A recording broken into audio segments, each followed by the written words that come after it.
آج تو اگر کوئی چھوٹے سے علاقے میں حکمران ہو جائے،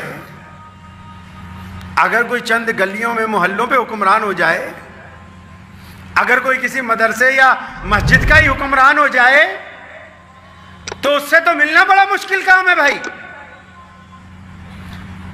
اگر کسی کو دین کا غرور آ جائے تو ان کے ہاتھ تک تو ہاتھ پہنچانا مشکل ہے۔ یہ سیدنا عمر رضی اللہ تعالیٰ عنہ کی خوبی ہے۔ دیکھو حکومت کیسے کی اور کیا انداز سکھایا۔ جو لوگ جمہوریت کا ڈنڈورا پیٹتے ہیں اور وہ لوگ بھی جو اپنے آپ کو نام نہاد اسلام کے ٹھیکیدار سمجھتے ہیں، جن کو ذرا سی گفتگو سے تکلیف پہنچتی ہے، آؤ سیدنا عمر رضی اللہ تعالیٰ عنہ خلیفہ بنے، ممبر پہ رسول کریم صلی اللہ علیہ وسلم کے ممبر پر کھڑے ہوئے اور ممبر رسول پر کھڑے ہو کے کہا کہ اے مسلمانوں، اے صحابہ، اگر میں کبھی غلط چلا، اگر مجھ سے کوئی غلط فیصلہ ہوا تو تم کیا کرو گے؟ تو ایک بدو اٹھتا ہے، ایک دیہاتی اٹھتا ہے، ایک پھٹے حال مسلمان اٹھتا ہے، کہنے لگا عمر خبردار، اگر تو اللہ اور اس کے رسول کے خلاف چلنے کی کوشش کرے گا تو یہ شمشیر تیرے اور ہمارے درمیان فیصلہ کرے گی۔ عمر رضی اللہ تعالیٰ عنہ خوش ہو گئے، فرمایا بس ایسے ہی لوگ چاہیے تھے۔ آج کیسے چاہیے؟ آج چمچے چاہیے، مرید چاہیے، چاپلوس چاہیے، تلوے چاٹنے والوں کی ضرورت ہے آج، جو آنکھیں بند کر کے کہتے رہیں کہ اگر یہ کفر کہہ رہے ہیں تو ہم کفر پہ لبیک کہہ دیں، اور اگر یہ حق کہہ رہے ہیں تو حق پہ لبیک کہہ دیں، اگر یہ گہرائی میں گرا دیں تو بس وہیں جا کر تلوے چاٹنے لگ پڑیں۔ آج وہ لوگ موجود نہیں ہیں آپ کے پاس، آپ کے دوستوں میں، معاشرے میں، جماعتوں میں، جو کم از کم اپنے امیر کو اتنا کہہ سکیں کہ حضرت جی یہاں آپ غلط چل رہے ہو، اللہ اور اس کے رسول کے معاملے کی یہ بات خلاف ہے۔ وہ بات ہی نہیں ہے، وہ انداز ہی نہیں ہے۔ تو سیدنا عمر بن خطاب رضی اللہ تعالیٰ عنہ کا جو انداز خدمت ہے، ان کا جو طریقہ ہے خدمت کا، حضرات صحابہ کرام رضی اللہ تعالیٰ اجمعین نے نبی علیہ الصلوۃ والسلام سے جو سیکھا ہے خدمت کی لائن کے اندر، اگر اس کو دیکھتے ہیں تو ایک رہنمائی ملتی ہے، راستہ ملتا ہے، اللہ کی مدد آتی ہے، دلوں کو سکون پہنچتا ہے۔ سیدنا عمر بن خطاب رضی اللہ تعالیٰ عنہ جب خلیفہ بنے، اللہ نے اتنی عزت عطا فرمائی، اتنی عزت عطا فرمائی کہ ایک وقت میں 22 لاکھ مربع کلومیٹر، 22 لاکھ مربع میل پر حضرت عمر بن خطاب رضی اللہ تعالیٰ عنہ کی حکمرانی تھی۔ یہ آج کل کے جتنے ملک ہیں، سعودی عرب سے آگے جائیے، یمن میں کون خلیفہ ہے؟ حضرت عمر رضی اللہ تعالیٰ عنہ۔ دبئی میں کون خلیفہ ہے؟ عمر رضی اللہ تعالیٰ عنہ۔ متحدہ عرب امارات کس کے نیچے؟ عمر رضی اللہ تعالیٰ عنہ۔ کویت کا علاقہ کس کے پاس؟ عمر رضی اللہ تعالیٰ عنہ۔ عراق کس کے پاس؟ عمر رضی اللہ تعالیٰ عنہ۔ ایران کس کے پاس؟ عمر رضی اللہ تعالیٰ عنہ۔ افریقہ کس کے پاس؟ عمر رضی اللہ تعالیٰ عنہ۔ مصر کس کے پاس؟ عمر رضی اللہ تعالیٰ عنہ۔ سوڈان کس کے پاس؟ عمر رضی اللہ تعالیٰ عنہ۔ اللہ تعالیٰ نے اتنی بڑی حکومت عطا فرمائی کہ 22 لاکھ مربع میل تک پھیلی ہوئی سلطنت کا ایک ہی حکمران۔ اور حالت یہ ہے کہ رات کو جب رات ہو جاتی ہے، لوگ سو جاتے ہیں، اور اللہ والے جب اللہ کے حضور کھڑے ہو کر تہجدیں پڑھتے ہیں تو عمر فاروق رضی اللہ تعالیٰ عنہ اس وقت رات کو اپنے گھر سے نکلتے ہیں، مدینے کا چکر لگاتے ہیں، اور مدینے کے اطراف کا چکر لگاتے ہیں کہ کوئی ایسا تو نہیں جس کو میری ضرورت ہو۔ تبھی تو کسی نے کہا نا، میں نے گزشتہ جمعے بھی آپ کو سنایا تھا وہ شعر کہ خدایا یہ تیرے سادہ دل بندے کدھر جائیں کہ سلطانی بھی عیاری ہے، درویشی بھی عیاری ہے۔ عمر رضی اللہ تعالیٰ عنہ چکر لگا رہے ہیں مدینے کا۔ یہ ان لوگوں کو یہ واقعہ سنانے لگا ہوں جو خدمت کے میدان میں اب آئے ہوئے ہیں، اور آج کل پنجاب میں تو ماشاءاللہ ہر ایک گاؤں دیہات میں لوگ خدمت کے لیے نکلے ہوئے ہیں۔ ایک طرف جب پانی کا سیلاب آیا ہے تو دوسری طرف اس روئے زمین سے خدمت کا بھی سیلاب آ گیا ہے۔ تو سیدنا عمر رضی اللہ تعالیٰ نے کیا کیا؟ ٹہلتے ٹہلتے ذرا مدینہ منورہ سے باہر نکلے، دیکھا کہ ایک خیمہ ہے، اس میں چھوٹی سی شمع جل رہی ہے، اور ایک بندہ اپنے خیمے کے باہر، ٹینٹ کے باہر پریشان بیٹھا ہے۔ سلام کیا، پوچھا ہاں بھائی کیا بات، مسافر ہو؟ کہنے لگا ہاں مسافر ہوں۔ کہ کیا بات پریشان بیٹھے ہو؟ کہنا مدینے جانا تھا، راستے میں ہی دیر ہو گئی اس لیے باہر ہی رک گیا، اب صبح جاؤں گا۔ کہتا پریشان کیوں بیٹھے ہو آپ؟ کہنے لگا میری بیوی اندر ہے خیمے میں اور میرے گھر میں بچہ ہونے والا ہے، وقت بہت قریب ہے، اب ہم میاں بیوی اکیلے میں اس لیے پریشان ہوں، کوئی ساتھی نہیں ہے، کوئی عورت ہوتی، کوئی آس پاس کوئی دائی ہوتی تو میرا کام بن جاتا۔ تو وہ جب اس کو حضرت عمر رضی اللہ عنہ نے 2-3 سوال کیے تو پریشان سا ہو گیا، تلخی سے کہنے لگا بھائی یہ مجھ سے کیا لینا ہے، تم اپنے راستے جاؤ، میں اپنی پریشانی میں پریشان ہوں پہلے سے ہی۔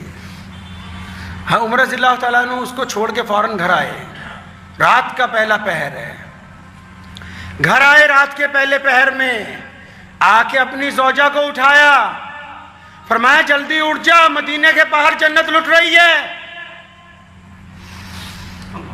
بیٹیاں بھی سنیں، بہنیں بھی سنیں، مائیں بھی سنیں، ایسی ہوتے ہیں لوگ جن کے گھروں میں دین ہوتا ہے، جو نمازی ہوتے ہیں وہ ایسے ہوتے ہیں۔ یاد رکھو خدمت کرنا دینداروں کا کام ہے، اور دیندار وہی ہے جو خدمت کے لیے وقت نہ دیکھے، جو خدمت کے لیے وقت مقرر نہ کرے، جو جب کسی کو اس کی ضرورت محسوس ہو تو وہ اٹھ کے نکل پڑے، اسی کو اعلیٰ ترین خدمتگار کہتے ہیں۔ مشہور مقولہ ہے نا کہ عبادت سے جنت ملتی ہے، عبادت سے جنت، خدمت سے خدا ملتا ہے۔ امیر المومنین کی اہلیہ اٹھی، پوچھا کیا بات ہے میاں صاحب کہاں جانا ہے؟ فرمایا مدینے کے باہر ایک عورت کے بچہ ہونے والا ہے، وہ اکیلی ہے، اس کا شوہر پریشان ہے، چلو سارا ضروری سامان اٹھایا، بوری اپنے کندھے پہ لاد لی، سارا کھانے پینے کا سامان ہے، ضروری خواتین کا سامان ہے، لکڑیاں ہیں، سب کچھ اپنے کندھے پہ لادا۔ رات کو کسی غلام کو نہیں اٹھایا، ملازم کو نہیں اٹھایا، اپنے سیکیورٹی گارڈوں کو نہیں اٹھایا، لشکر والوں کو نہیں بلایا، فوراً چل پڑے۔ اب گئے تو اس آدمی کے پاس پہنچے، اس کو کہا کہ یہ میری زوجہ ہے، اجازت ہے یہ اندر جا کے تمہاری بیوی کی خبر گیری کرے گی؟ پریشان حال تھا، کہنے لگا ہاں اللہ تمہارا بھلا کرے جاؤ۔ تو اندر چلی گئیں اور یہ اس کے پاس بیٹھ گئے، عمر بن خطاب رضی اللہ تعالیٰ عنہ باتیں کرنے لگے۔ وہ دیہاتی آدمی تھا، ادھر ادھر کی باتیں کرنے لگے، باتیں کرتے کرتے اندر جب بچے کی پیدائش ہوتی ہے، جب بچے کو سنبھال لیا جاتا ہے تو اندر سے حضرت عمر بن خطاب رضی اللہ تعالیٰ عنہ کی اہلیہ آواز مارتی ہیں کہ خوشخبری ہے امیر المومنین، آپ کا یہ جو دوست ہے نا، آپ کا یہ جو ساتھی ہے، اللہ نے اس کو بیٹا عطا کیا، مبارک ہو۔ اب وہ جو بندہ ساتھ میں بیٹھا ہوا تھا اس کے پیروں کے نیچے سے زمین نکل گئی، اٹھ کے ہوا، کھڑا ہو گیا، فرمایا حضرت آپ عمر بن خطاب ہیں، آپ مسلمانوں کے بادشاہ ہیں، آپ امیر المومنین ہیں، مجھ سے تو بڑی گستاخی ہوئی، مجھے تو پتہ ہی نہیں تھا کہ آپ امیر المومنین ہیں۔ فرمایا پھر کیا ہوا؟ اگر تمہیں نہیں معلوم تھا، ہمارا کام ہے تمہاری خدمت کرنا۔ عمر رضی اللہ تعالیٰ عنہ رات کو چکر لگا رہے ہیں تو دیکھا ایک بڑھیا کے گھر کا دروازہ کھلا ہوا ہے، کھٹکھٹایا، اجازت لے کے اندر چلے گئے، پوچھا اماں پریشان لگ رہی ہے، کیا بات ہے؟ کیا بات ہے پریشان لگ رہی ہو؟ کہنے لگی بس کیا بتاؤں، گھر میں کوئی جوان نہیں رہا، سب لوگ جنگ میں کام آ گئے تھے، اکیلی ہوں، اناج نہیں ہے گھر میں، آج 2-3 دن ہو گئے۔ فرمایا وہ امیر المومنین کو اطلاع پہنچاتی، فرمان کہنے لگی کیا اسے خود نہیں پتا میں پریشان ہوں؟ اس بڑھیا نے عمر رضی اللہ تعالیٰ عنہ کو دیکھا نہیں تھا، تو فوراً واپس گئے، سارا سامان لے کے آئے اس کے گھر کے لیے۔ غلام نے کہا حضرت یہ بوریاں میں اٹھا لیتا ہوں۔ فرمایا نہیں نہیں، کیا قیامت والے دن بھی تو اٹھا سکتا ہے؟ جب سارا کچھ اس بڑھیا کے گھر میں اناج پہنچا دیا، لکڑیاں پہنچا دی، گھی پہنچا دیا، تیل پہنچا دیا، ستو پہنچا دیا، کھجوریں پہنچا دی، سب کچھ پہنچا دیا، تو حضرت عمر رضی اللہ تعالیٰ عنہ، کون عمر؟ کون امیر المومنین رضی اللہ تعالیٰ عنہ، جن کی ایک آواز سے کیسر و کسریٰ کے محل لرزتے ہیں، جن کی آمد کا جب رن پڑتا ہے تو بڑے بڑے دشمن ہاتھ باندھ کر کھڑے ہوتے ہیں، جن کا نام سن کر قلعے فتح ہو جاتے ہیں۔ اب کیا کر رہے ہیں؟ لکڑیاں چولہے میں لگا کے ان کو آگ لگا کے پھونکے مار رہے ہیں، اور وہ لکڑیاں تھوڑی سیلی ہونے کی وجہ سے دھواں چھوڑ رہی ہے، آپ کی آنکھوں میں بھی پانی نکل رہا ہے، دھوئیں کی وجہ سے تکلیف ہو رہی، لیکن پورا زور لگا رہے بھی یہ چولہا جل جائے، آٹا گوندھ دیا ہے تاکہ اس اماں کو کچھ روٹیاں بنا کے دوں۔ کون عمر رضی اللہ تعالیٰ عنہ کے قلم سے روزانہ لکھا جاتا کہ آج فلاں کو گورنر بنا دیا، آج فلاں کو اتار دیا، آج فلاں کو فلاں علاقے کا حکمران بنا دیا.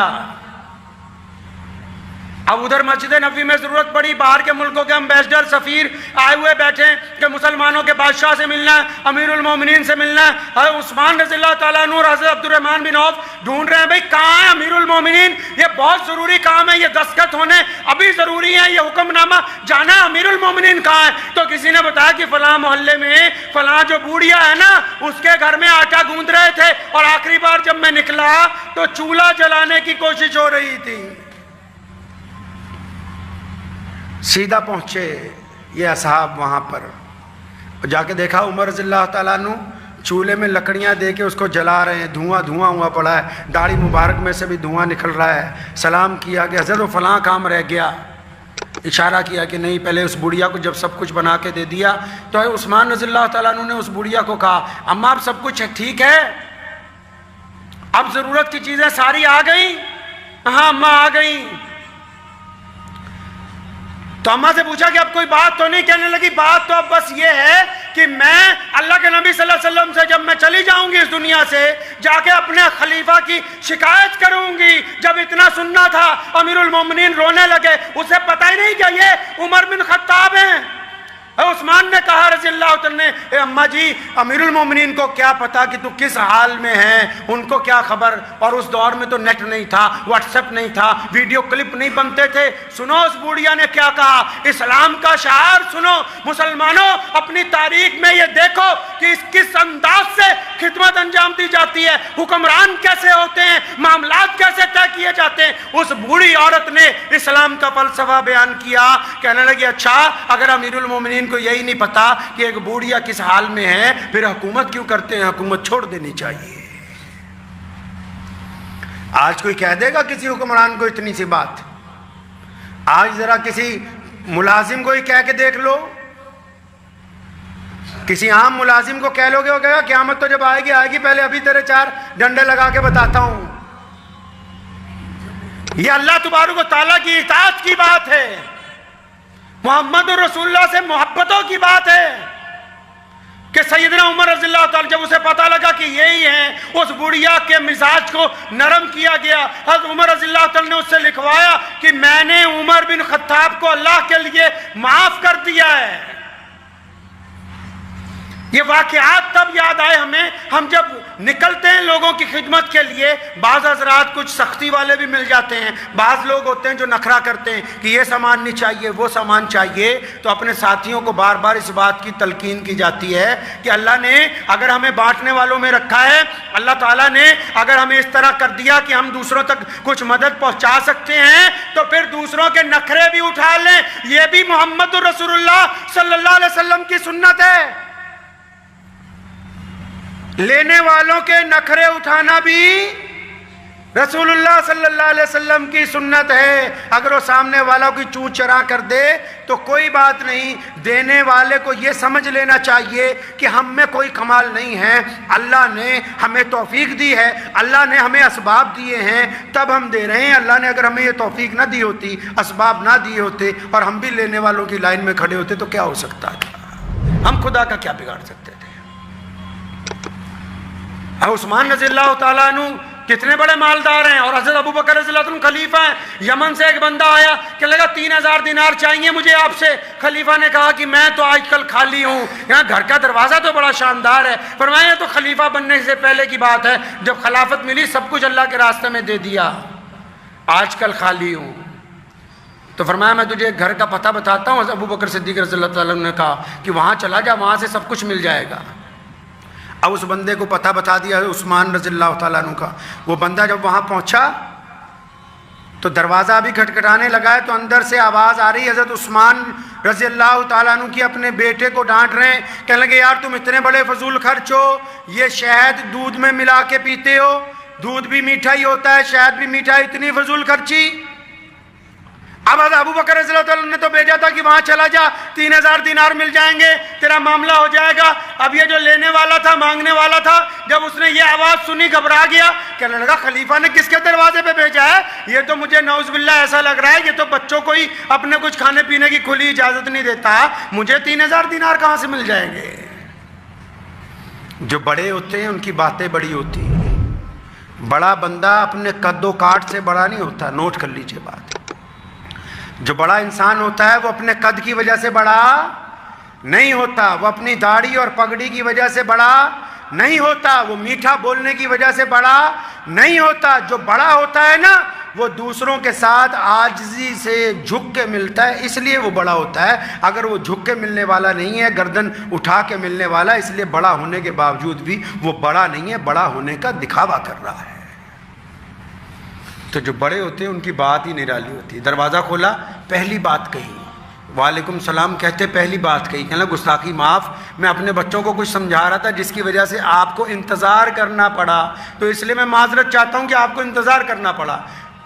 ملازم کو کہا، بیٹھک کھلوائی، اربوں پتی صحابہ رضی اللہ تعالیٰ عنہ میں سے اربوں پتی حضرت عثمان ذی النورین رضی اللہ عنہ جب بیٹھک کھلوائی، وہ بیٹھا، بہترین آرام دہ مسند کے اوپر بیٹھا، تو اس کے لیے دودھ پیش کیا گیا، اس میں شہد ملا ہوا تھا، ساتھ میں کھجوروں کا بہترین حلوہ پیش کیا گیا۔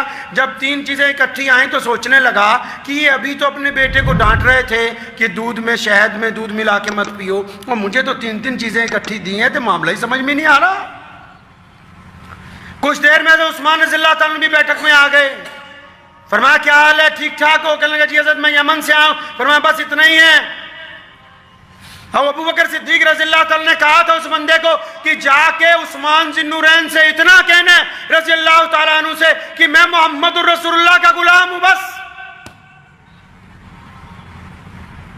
اب حضرت عثمان رضی اللہ عنہ نے جب مہمان کو ناشتہ کروا لیا تو بازو پکڑ کے اسے صحن میں لائے، اپنے ملازم کو بلایا، فرمایا وہ جو اونٹ ہم نے تیار کروایا اپنے مہمان کے لیے کہاں ہے؟